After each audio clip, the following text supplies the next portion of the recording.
pertama kali ya, gue ngasilin uang yang signifikan di umur 19 tahun, karyawan gue sekitar 100 sampai 120 waktu itu.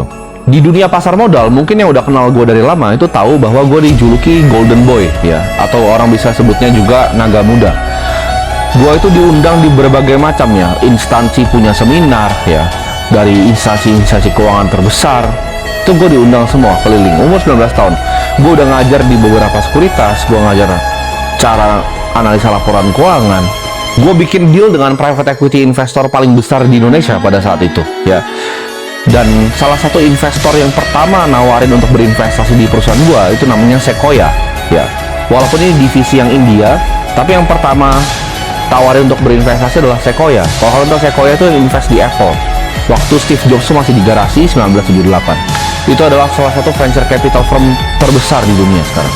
Perusahaan yang gue bikin waktu itu masuk top 9 perusahaan tercepat pertumbuhannya di Indonesia berdasarkan LinkedIn. Waktu itu gue bisa beli apapun ya, apapun yang kalian bisa bayangin tanpa lihat harga.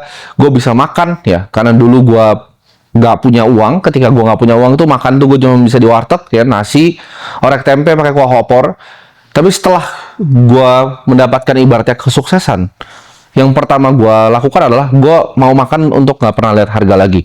Karena setiap kali gue datang ke restoran dari dulu sejak gue SMA, gue selalu cari menu yang paling murah. Gue selalu minum minuman yang paling murah. Gue bisa beli mobil yang dulunya cuma ada nangkring di wallpaper handphone. Gue bisa beli akhirnya properti-properti yang gue mau.